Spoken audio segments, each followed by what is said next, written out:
হায় সর্বনাশ, আমি কি করলাম? বজ্জাত কাজের পাখি, এটা তুই কি করলি? আমি এত সুন্দর করে সেজে গুজে বের হলাম যে ঘুরতে যাব, আর তুই আমার শ্বাসটা নষ্ট করে দিলি। তোর তো সাহস কম নয়। আজ তোর একদিন কি আমার একদিন। কি হয়েছে এখানে টনি? তুই এভাবে ভিজলি কি করে? আর কাকুলিকে বা বকছিস কেন?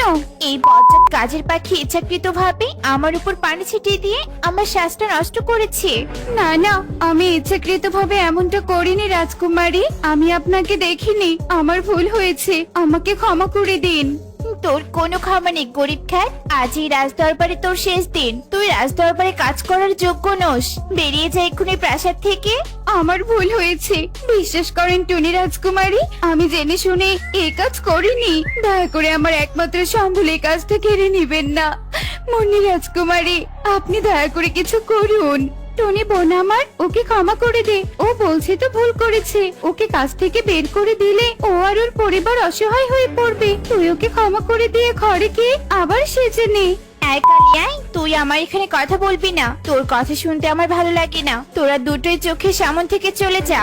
টনি, কি বলছিস এসব? আমি তোর বড় দিদি হই, কাজের পাখিদের তো সম্মান দিসই না। অন্তত আমাকে একটু সম্মান দিয়ে কথা বলিস।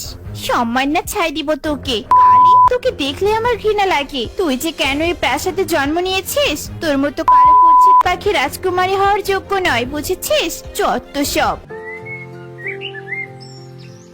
টুনি রাজকুমারী অনেক অহংকারী। মুন্নি রাজকুমারী, আপনি অনেক ভালো। আমার জন্য আপনি অপমানিত হলেন, আমাকে আপনি ক্ষমা করে দিন। ক্ষমা চাইতে হবে না, এবার তুমি তোমার কাজে যাও। আর হ্যাঁ, শুনে রাখো, টুনির মাথা সবসময় গরম থাকে। টুনির থেকে দূরে দূরে থাকবে আর মন দিয়ে কাজ করবে। ঠিক আছে রাজকুমারী। বন্ধুরা, এতক্ষণ যাদের দেখলে তারা হলো উত্তরপুর বনের রাজা রাজুর কন্যা টুনি আর মুন্নি। টুনি যেমন সুন্দরী তেমন অহংকারীও। মুন্নি কালো হলেও মনটা অনেক ভালো। মুন্নি কারো সাথে ভুল করে কখনো খারাপ ব্যবহার করে না, কিন্তু টুনি সবসময় সকলের সাথে খারাপ ব্যবহার করে।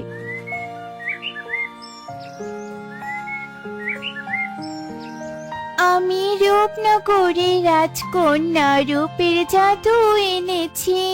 লা লা লা লা লা লা লা লা লা লা লা লা লা লা লা লা।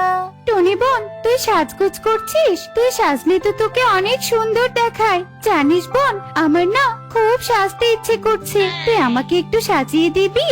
আই কালো, তুই আমার ঘরে প্রবেশ করে আমার সাজের উপর নজর দিয়েছিস? তুই জানিস না, তোর ওই কালো নজর যার উপর পড়ে সেও কালো হয়ে যায়। বের হ মুখ পুরি, আমার ঘর থেকে বের হ। এমন করে সব সময় বলিস কেন রে বোন? আমি তো আর নিজে থেকে কালো হইনি, বিধাতা আমাকে কালো বানিয়েছে। কে তোকে কালো বানিয়ে দিয়েছে সেটা দেখে আমার লাভ নেই। তুই আর জীবনেও আমার ঘরে আসবি না। যা, বের হ বলছি, বের হ। টুনি অপমান করে মুন্নিকে তার ঘর থেকে বের করে দেয়। মুন্নি কাঁদতে কাঁদতে তার ঘর থেকে চলে যায়। এভাবেই কয়েকদিন কেটে যায়। বাবা, তুমি আমাদের দুই বোনকে ডেকেছো? আই কালিয়াই, তুই আবার আমাকে বোন বলছিস? তোকে বলেছি না আমাকে তোর বোন বলে পরিচয় দিবি না। টুনিমা, এসব কি ধরনের কথা? তোমরা দুজনেই আমার মেয়ে, তোমরা দুজনেই বোন। তুমি মুন্নিকে সম্মান না দিয়ে অসম্মান কেন করছো? বাবা, ওই কুৎসিতকে আমি সম্মান করতে পারবো না। ওকে ওই রাজ্য থেকে তাড়িয়ে দাও না কেন তুমি? হ্যাঁ, খামোশ টুনি। বাবা, ও ছোট, কি বলতে কি বলেছে। আমি ওর হয়ে ক্ষমা চাচ্ছি, তুমি ওকে ক্ষমা করে দাও। দেখো টুনি, দেখো, মুন্নি মায়ের কথা শুনলেই কলিজা ঠান্ডা হয়ে যায়। শোনো মা টুনি, রূপ গুণের চেয়ে মিষ্টি ব্যবহার অনেক জরুরি। তাই বলি কি, তুমি এসব সৌন্দর্যের অহংকার ত্যাগ করে মুন্নির মতো ভালো মনের পাখি হওয়ার চেষ্টা করো। তোমার এসব জ্ঞান আমার ভালো লাগছে না। কি বলতে ডেকেছো তাড়াতাড়ি বলো, আমি চলে যাব। যা বলতে ডেকেছি শোনো, তোমরা তো এখন অনেক বড় হয়েছো, তাই আমি তোমাদের জন্য পাত্র দেখার ব্যবস্থা করেছি। আগামীকাল কয়েকটা রাজ্য থেকে কয়েকটা রাজপুত্র আসবে। তোমাদের যাকে ভালো লাগবে তার সাথেই তোমাদের বিয়ে দিব। কি, কাল রাজকুমাররা দেখতে আসবে আমাদের? তুমি এই কথা আজকে কেন বলছো? কয়েকদিন আগে বলতে। কত সাজগোজের ব্যাপার আছে। হয় হয় রে, আমার হাতে তো সময় নেই। আমি চললাম কালকের জন্য প্রস্তুতি নিতে।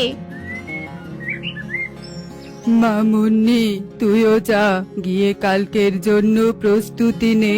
বাবা, কালকের প্রস্তুতি নেওয়া লাগে না, আমি এখন থেকেই প্রস্তুত। আমার লক্ষ্মী মেয়ে, আমি আশীর্বাদ করি বিধাতা তোর ভালো করুক। ঠিক আছে বাবা, আমি চলি। ওফ, কাল আমাকে দেখতে আসবে, ভাবতেই কেমন খুশি খুশি লাগছে। কাল আমি সীতাহার পরে অনেক সুন্দর করে সাজবো। কালকে আমাকে এতদিনের চেয়ে সবচেয়ে বেশি সুন্দর লাগাতে হবে। কিন্তু এক রাতের মধ্যে আমি সবচেয়ে বেশি সুন্দরী হব কি করে? হ্যাঁ, পেয়েছি, সুন্দরী হওয়ার লতাপাতা দিয়ে। আমাকে এক্ষুনি বনের গভীর থেকে সুন্দর হওয়ার লতাপাতা তুলে নিয়ে আসতে হবে। যেই কথা সেই কাজ। টুনি বনের গভীরে যাওয়ার উদ্দেশ্যে ঘর থেকে বের হয়। ঠিক তখনই তার সামনে মুন্নি চলে আসে। কিরে বোন, এই ভর সন্ধ্যায় এত অস্থির হয়ে কোথায় যাচ্ছিস? একটা সুন্দর কাজে যাচ্ছি বনের গভীরে, আর তুই এসে তোর কালো মুখটা দেখিয়ে দিলি। সর, সামন থেকে সর বলছি। বোন টুনি, শোন, ভর সন্ধ্যায় বনে যাস না, তোর বিপদ হতে পারে। টুনি শোন, এই যা চলে গেল, বিধাতা ওকে দেখে রেখো।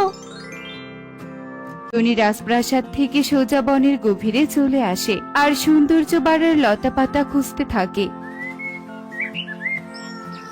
সামনে পূর্ণিমা, অথচ আমি এখনো একটা শিকারও ধরতে পারলাম না। এই পূর্ণিমাতেও মনে হয় আমি পাখি উৎসর্গ করে শক্তিশালী হতে পারবো না। একটা শিকার যে কোথায় পাই, কোথায় পাই। আরে আরে, এ আমি কি দেখছি? একটা পাখি ভর সন্ধ্যায় একা একা ঘুরছে, একেই আমি শিকার করব। এবার পূর্ণিমা আর বৃথা যাবে না।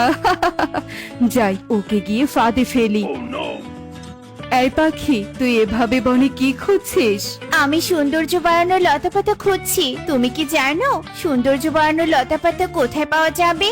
তুই সৌন্দর্য বাড়াতে চাস? তাহলে আমার সাথে চল। আমার কাছে একটা রঙিন নেল পলিশ আছে, সেই নেল পলিশ হাতে দিলেই তুই আরো আরো বেশি সুন্দরী হয়ে যাবি। সত্যি বলছো? অনেক সুন্দরী হব? তাহলে আর দেরি কিসের? নিয়ে চলো আমাকে রঙিন নেল পলিশের কাছে। হ্যাঁ হ্যাঁ, চল চল। এই বলে দুষ্টু পরি টুনিকে ভুলিয়ে ভালিয়ে তার গুহার দিকে নিয়ে যেতে থাকে। আর কিছুক্ষণের মধ্যেই গুহায় চলে আসে আর সাথে সাথে টুনিকে জাদু করে বন্দি করে। এ কি, তুমি আমাকে বন্দি করলে কেন? রঙিন নেল পলিশ কোথায়? রঙিন নেল পলিশ দাও আর আমাকে মুক্ত করো।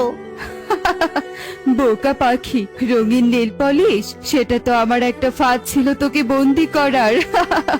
তুই বন্দি হয়েছিস, এবার তোকে আমি পূর্ণিমার রাতে উৎসর্গ করে শক্তিশালী হব।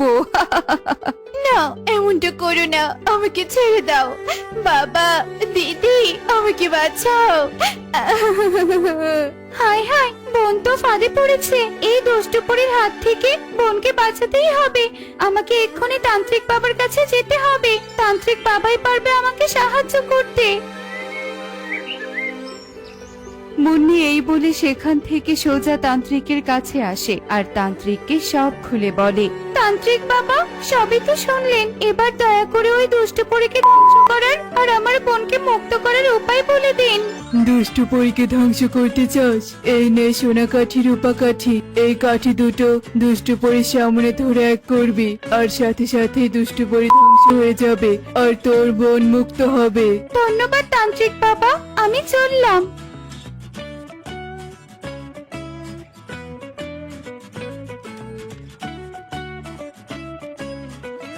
দিদি, আমি মুক্ত হয়েছি, তুই আমাকে মুক্ত করেছিস। আমি তোকে কত অপমান করেছিলাম, তুই সবকিছু ভুলে আমাকে বাঁচালি দিদি। আমাকে ক্ষমা করে দে দিদি, আমি আমার ভুল বুঝতে পেরেছি। আমি তোকে ক্ষমা করে দিয়েছি বোন। দিদি, তুই সত্যি অনেক ভালো। তুই প্রমাণ করে দিলি দিদি, বাহ্যিক সৌন্দর্যের চেয়ে মনের সৌন্দর্যই আসল। আমি আর কখনো কারোর সাথে খারাপ ব্যবহার করব না। পাগলি বোন আমার, তুই তোর নিজের ভুল বুঝতে পেরেছিস, সেটাই অনেক। বাইরে অন্ধকার হয়ে আসছে, চল প্রাসাদে ফিরে যাই।